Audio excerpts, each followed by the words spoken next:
आपण पाहत आहात केएस न्यूज मराठी।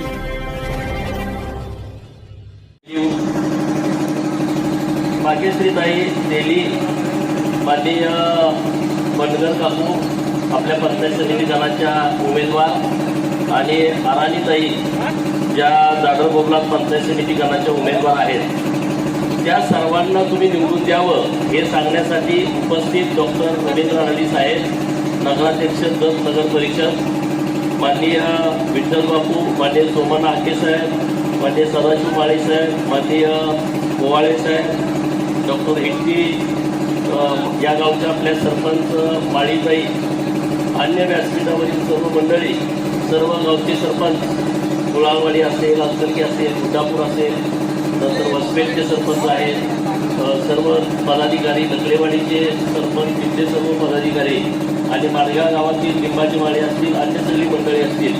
आता नावं चुकून राहिली असतील तर राजूकडे जरा सॉरी सर्वांची, पण निवडणूक खूप महत्त्वाची आहे। बाहेरचा नाचला त्यांचं 2024ला वाजलंय, बाहेरचं करून सगळा त्यांचा बाजार उठला आहे। हे काही नवीन दुकान नाही त्यांचं। अरे मी तर 100 किलोमीटर लांबचा होतो, संजयराव 100 मीटर पण लांब नाही ना, हिंदी जिल्हा परिषदच्या तुम्हाला लागूनच आहे, पण तो काय बाहेरचा आहे काय, दिवसातून 4 वेळा माडगावला ते येत आहेत आणि त्यामुळं त्यांच्याकडे दुसरा कुठला अजेंडा नाही। तो विषय आता नाही प्रचारात पण घेऊ नका तुम्ही कुठं, त्याला काय करायचं करू द्या, तुम्ही तुमचं काम करा। ही निवडणूक एक हाती निवडून येणार आहे, एक हाती, अशी परिस्थिती आहे। आजूबाजूच्या सगळ्या वाड्यातल्या लोकांना विनंती आहे, मला कुलाळवाडीला हात जोडून विनंती आहे, जसं विधानसभेला केलं तसंच तुम्ही आता जिल्हा परिषदला पण केलं पाहिजे। कुठलंही काय मनामध्ये कुणी मतभेद न ठेवता लकडेवाडीचं वन साईड मतदान झालं पाहिजे, बरोबर ना? एकनाथ आहे ऐकण्यात आहे तुमच्या काळजी बघा। त्यामुळं वसपेट, राजोबाची वाडी इथल्याही सगळ्या लोकांना विनंती आहे, सरपंच साहेब इथं आहेत, बाकीचे प्रमुख मंडळी इथं आहेत, तर त्यांनी लक्ष घालून, राजू आहे, तर तुम्ही सगळे ग्रुप एकत्रित करून, ओवाळे साहेब आहेत, तर एक मतानं, एक दिलानं तुम्ही मतदान जे आमच्या दोन्ही उमेदवाराला केलंच पाहिजे, अशी तुम्हाला माझी विनंती आहे। आमचे उमेदवार तुम्ही निवडून द्या, विकासाचा आम्ही बघून घेतो, काही चिंता करू नका, काही काळजी करू नका। आपले सभापती चव्हाण साहेब आहेत, नवीनच ओळख झाली त्यांची, नाव आहे ना। तर माडगाळ हे मोठं गाव आहे, जत तालुक्यामध्ये उमदी, संख, माडगाळ, टपलापूर, बिळूर, शेगाव, बनाळी, दरेबडची ही मोठी गाव आहे, या उचलणीसारखं मोठं गाव आहे। तर याचा विकास करणं ही आपली सार्वजनिक जबाबदारी आहे आणि आम्ही काय त्या जबाबदारीपासून लांब पडत नाही। आता हे काय काय लोक बोलत आहेत, मी उपोषणाला आलो, आणि मी लोकांच्यासाठी आलोय, राजकारण करणाऱ्या लोकांच्यासाठी मी कुठं फिरत नाही, मला कोणी धमकी द्यायचे कारण नाही, आणि माझी भूमिका असते ती उघडी असते, माझी मापं काढता येईल, मी या सगळ्या भानगडी करत बसतो, मला काही कळत नाही काय, मी जी भूमिका घेतो ती उघड घेतो। मी माडगाव गावाच्या विकासाची भूमिका घेईन, कुठल्या पुढाऱ्यांची भूमिका घ्यायला मला काय काम नाही, दुसरी काम आहेत मला भरपूर, एवढंच काम नाही मला। त्यामुळं माडगावकरांना माझा शब्द आहे, तुम्हाला माडगाव गाव डेव्हलप करण्याच्या दृष्टिकोनातून जे जे लागेल ते ते देण्याचा शब्द मी तुम्हाला सर्वांना देतोय, कुठंच कमी पडणार नाही। उमदीला MIDC दिल्या, होय, सगळ्यांना सांगून दिले, ते काही चोरून लपून छपून दिलेले नाही। संघमध्ये आता ट्रॉमा केअर सेंटर उभा करतोय, मोठं हॉस्पिटल उभा करतोय, उघड आहे। माडगावमध्ये सुद्धा अशा पद्धतीच्या राज्य सरकारच्या माध्यमातून योजना आणायचा आमचा प्रयत्न आहे आणि मी त्याचा पाठपुरावा करतोय। त्यामध्ये एक माडगाव मेंढीचं संशोधन केंद्र हे माडगावमध्ये झालं पाहिजे, आपल्या सर्वांची भावना आहे। मी आंदोलनाला भेट द्यायला आलो तेव्हा मी शब्द दिलाय तुम्हाला की मावळपुळे साहेबांच्या सोबत आपली बैठक करायची आहे आणि मी तुम्हाला सगळ्यांना घेऊन आता 23 फेब्रुवारीला अर्थसंकल्पीय अधिवेशन सुरू होत आहे। मी तुम्हाला जाहीर शब्द दिलाय, मी तुम्हाला घेऊन मुंबईला जाणार, माननीय बावनकुळे साहेबांच्या समोर तुम्हाला बसवणार, तुमचा जो प्रस्ताव आहे, तुमची जी चर्चा करायची आहे, डायरेक्ट महसूल मंत्री महोदयांच्या सोबत करा, काहीच नाही अडचण, त्यामध्ये आज बाहेर काहीच नाही ना। मी सांगितलं संघ म्हणताय तिथं करा, संजयरावच्या आता पुढे जर पेच पडला, उमदी पण म्हणताय, आता ते इकडचे पण नेते आता म्हणतात तुम्हाला मोठी अडचण झाली आहे, उमदीवाले म्हणतायत आणि तुम्ही म्हणताय, भांडणं लावणं माझा उद्योग नाही आहे, मला सगळ्यांना म्हणतात असतं ना जुलवत ठेवायचं, भांडणं लावणं माझा उद्योग नाही, आपल्याला सगळ्याला एकत्रितपणे पुढे जायचं आहे आणि परत एकत्रित बैठक आपण करू. संघची लोक, इथली लोक, उंदीची लोक सगळे एकत्रित करू ना. आपण एकाच तालुक्यातली लोक आहोत. वादविवाद करण्याचं कारणच नाही. परंतु मी एका गावाला वेगळं बोलणार, मी माणगावमध्ये आल्या मतासाठी वेगळं बोलणार, उंदीला गेल्यावर तिसरं बोलणार, हे माझ्याकडून होणार नाही. ज्यांना कुणाला काय गैरसमज करायचे करा. मी काही चुकीचं बोलणार नाही आणि चुकीचं काही करणार नाही. आणि कोणी मला ब्लॅकमेल करायच्या भानगडीत पडू नका. ब्लॅकमेल करणाऱ्यांचं तर मी कधीच ऐकत नाही. विषय सोडून द्या. लोकांच्यासाठी मी काम करेन. माणगावमध्ये आता जी परिस्थिती आहे ती परिस्थिती मी तुम्हाला बदलून देतो. हा मी तुम्हाला शब्द देतो. ही परिस्थिती पूर्णपणे बदलून देतो. आज एवढा मोठा शेळ्या मेंढ्यांचा बाजार भरतो. मला वाटतं मी काल का परवा आलो होतो तेव्हा बाजार कालच ना, काल आलो होतो. काल मोठा बाजार भरला होता. आता आम्ही मार्केट कमीत कमी बरखास्त करतोय. हे जे सगळे पैसे खायचे धंदे सुरू आहेत ना, पुढच्या 15 दिवसामध्ये मार्केट कमिटी तुम्हाला बरखास्त झालेली दिसेल. आणि आमच्या विचाराची, या तालुक्याचा विकास करण्याची भूमिका असणारी तरुण मुलं आम्ही त्या मार्केट कमिटीवरचे डायरेक्टर म्हणून सरकारच्या माध्यमातून आम्ही नेमू आणि अख्ख्या तालुक्यातली मार्केट बाजार समिती आम्ही चांगल्या पद्धतीने डेव्हलप करू.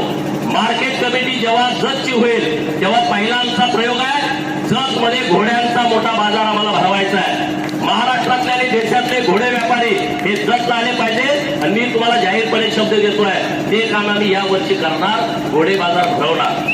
बेदाण्याचं मार्केट आम्हाला जतला चालू करायचं आहे. कडधान्याचं मार्केट आहे, त्याचं डेव्हलपमेंट करायचं आहे. तिथं जे 500 रुपये 1000 रुपये ज्या भानगडी सोहळ्या सुरू आहेत त्या सगळ्या बंद करायच्या आहेत आम्हाला.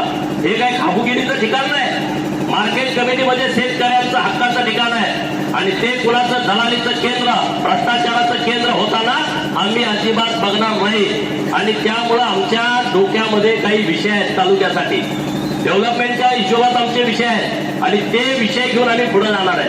आणि ह्या नुसत्या गाजराच्या पुंग्या वाजवायला लागले, तिकडे हे करतो ते करतो, अमुक करतो तमुक करतो, काही सुद्धा ऐकू नका.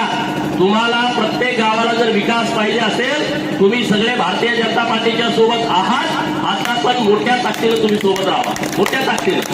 आणि संजय राऊतच्या सौभाग्यवती तर निवडून येणारच आहे. आता उडगीतून मला फोन येतात, माझा आता सगळ्यांनी संपर्क काय चांगला. ते म्हणजे 1000-3000 पेक्षा लीड उडगीमध्ये पडणार आहे.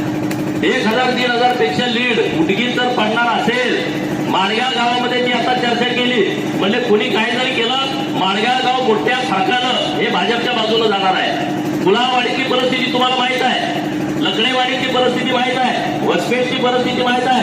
राजोबावाडीला हाके मॅडम घेत आहे, त्या अजिबात नाराज नाहीत का मॅडम? उभा राहा. आणि त्यांना सन्मान करायची जबाबदारी आमची आहे. राजोबावाडीच्या लोकांना आणि वसपेटच्या लोकांना सांगतो आणि सरांचे विद्यार्थी असतील त्यांना सांगतो, काही चिंता करू नका. ते आमच्या भगिनी आहेत, त्यांचा सन्मान करण्याची जबाबदारी डॉक्टर आरडी साहेबांची माझी आहे. काही चिंता करू नका. त्यांना सुद्धा आम्ही योग्य स्थान देऊ, योग्य चांगलं पद देऊ. त्यामुळे आता बाकीचा लकडेवाडीचा विषय राहिला. लकडेवाडी तर आता सगळे लोक एकत्र झालेले आहेत, बरोबर ना? सगळे एकत्र झाले. एकनाथरावची त्यांची मिटिंग केलेली आहे. आता एकनाथराव पहिले काँग्रेसमध्ये होते, जरा त्यांचं हे होतं तर ते पण मिटलंय, ते पण वन साईड. आता राहायला जाणार बोलणार आणि सोन्या तर आता अडाणी ग्रुप आपल्या विरोधात होतात लोक विधानसभेला. आता अडाणी ग्रुप आपल्या सोबत आलाय, त्यांचं पण चांगलं तिथं मतदान आहे.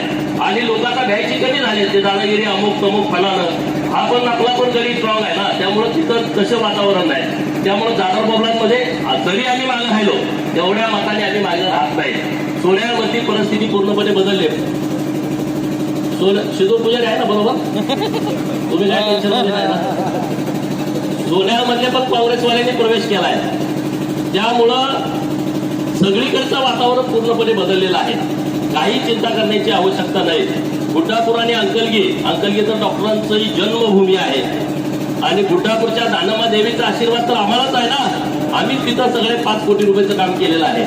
आणि त्यामुळं सर्व गावामध्ये जे चुकीच्या पद्धतीचं राजकारण चालू आहे ते राजकारणाला आता बाजूला ठेवून लोक सगळे आमच्या सोबत राहणार आहेत. आणि तुम्ही सगळ्यांनी राहावं. गावातला आता जो दोडनाला तलावाकडे जो जाणारा ओढा आहे त्या ओढ्या पात्रामध्ये चेंबर बसवण्याची मागणी आपली आहे. तर मी आज अधिकारी महोदयांना सूचना देतो, त्याचं टेंडर जरी नाही झालं तर त्यांना उधारीत काम करायला लावतो आणि परत सरकारला म्हणतो त्यांचे पैसे द्या. म्हणजे आपल्याला उधारी खातं पण चालतंय, तुम्ही टेन्शन घेऊ नका. किराणा मालाच्या दुकानातच उधारी खाताय असं नाही. मी काल उधारी खात्यातच गाळेवाडीचा चेंबर बसवायला लावलाय. त्याचं कुठलं टेंडर नाही, काय नाही. मी विनंती केली आता बसवा नाही, परत आम्हाला द्या. म्हणजे काही चिंता करू, मटेरियल येऊन पण पडलं बघा. तर काही चिंता करू नका, आम्ही कामाची माणसं आहे हो. आणि आमचा हेतू अगदी स्पष्ट आहे, जत तालुक्याचा सर्वांगीण विकास करणं, जत तालुक्यातल्या माणसाची मान उंचावणं, त्याच्या स्वाभिमानाचं जतन करणं, त्याचा सन्मान वाढवणं, याच्या पलीकडे आमचा दुसरा कुठला अजेंडा नाही. आम्हाला दुसरं काहीच घेणं देणं नाही. आता आमच्या विरोधात एवढे विरोधात प्रचार, आम्ही कधीच त्यांच्या विरोधात काही केलं नाही. वर्ष होऊन गेलो मी आमदार म्हणून. मला एक उदाहरण दाखवा, माझ्यावरती एवढ्या खालच्या पातळीत बोलले, अमुक झालं तमुक झालं. कुणाला वैयक्तिक त्रास देण्याची आमची भूमिका नाही. परंतु कोण दादागिरी कराल तर उगाच अडचणीत याल. तुम्ही दादागिरीच्या भानगडीत पडू नका, आम्हाला पण त्या वळणाला जाऊ देऊ नका. एवढंच तुम्हाला माझं सांगणं आहे. माणग्या गावातल्या सगळ्या लोकांना माझी हात जोडून विनंती आहे, हात जोडून विनंती आहे की तुम्ही अत्यंत विचारपूर्वक मतदान करा. गावाचा विकास करण्याच्या दृष्टिकोनातून तुम्ही आम्हाला मतदान करा. 1 वर्षामध्ये जी मी कामं गावात केले त्या आमदारांना 5-5 वर्षाचा हिशोब मागा. माझ्या समोर आणून बसवा, मला पण बसवा, अशी लोक गोळा करा. ज्यांना ज्यांना वाटतंय ना आम्ही काय काम केलंय, आम्ही समोर बोलायला तयार आहे. माघारी काहीच नाही, समोर आम्ही मांडतो. आता देवभूमी जत आम्ही करून घेतोय. आता जतला या अधिवेशनामध्ये अधिकृतपणे रेकॉर्डवरती देवभूमी जत अशी घोषणा सरकारला करायला लावतो. मी त्याचा पाठपुरावा करतो. 36 मंदिर आहेत, त्यामध्ये सोन्याचं मंदिर आहे. या गटातलं तीर्थक्षेत्र बचा दर्जा दिलाय. 5 कोटी रुपये आता त्यांना देतोय. सोन्याच्या विठ्ठल बिरदेव, विजय बिरदेव मंदिराला.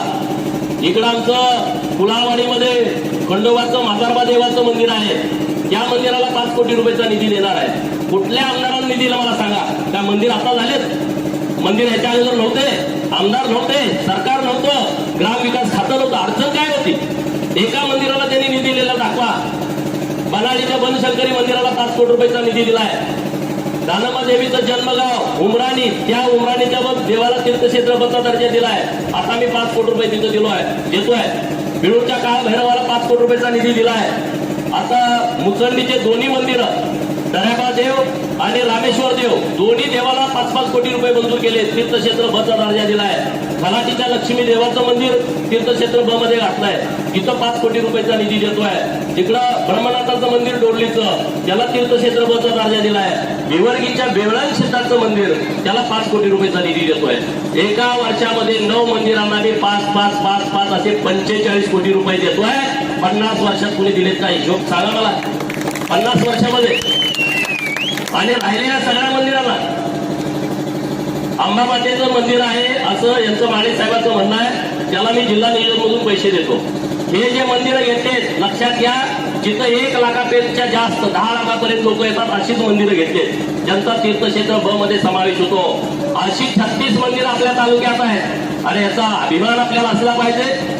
देशात कुठं असा तालुका नाही, एका तालुक्यामध्ये 36 मंदिर आहेत आणि तिथं लाखो लोक 4-4 राज्यात येतात. हे फक्त जत मध्ये आहे. ही शक्ती, ही ताकद जत मध्ये आहे. आणि ही शक्ती, ही ताकदच आमच्या पाठीमागं आहे.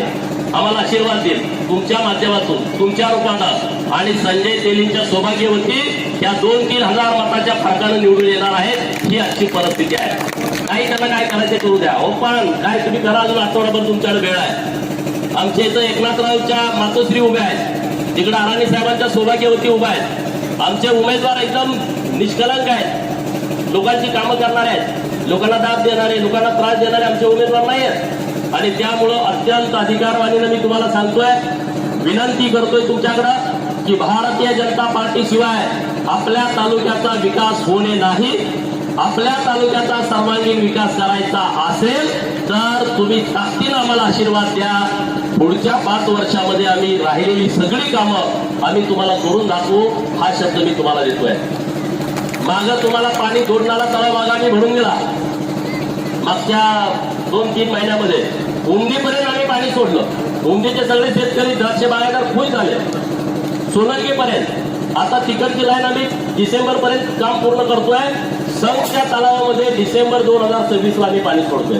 संघच्या तलावामध्ये, संघच्या तलावात पाणी जाणं याचा अर्थ डाव्या कालव्यानं ते पाणी सोनलगी सुसलात पर्यंत जाणं, म्हणजे इकडचा सगळाच प्रश्न मिटून जातोय. राहिलेल्या गावांना आम्ही, म्हणजे संघ पर्यंत जेवढी गाव आहे बॅगची चतकडची, त्या सगळ्या गावांना पाणी देतोय डिसेंबर पर्यंत. आणि राहिलेले जी गाव आहेत पलीकडची, तिकोंडी सारखी, कुलतोबोगला सारखी, त्यांना 2027च्या डिसेंबर मध्ये पाणी देतोय. 2027ला या तालुक्यातलं एकही गाव असं शिल्लक राहणार नाही की ज्या गावामध्ये म्हैसाळचं पाणी गेलं नाही. इतकी व्यवस्था मी करतोय, काही चिंता करू नका. आता अंकलगीच्या तलावात पाणी सोडायची व्यवस्था लवकर होते. कोलगिरीकडे इकडं दुसरी जी लाईन आहे आपली, 18 तलावामध्ये पाणी आम्ही डिसेंबर पर्यंत सोडतोय.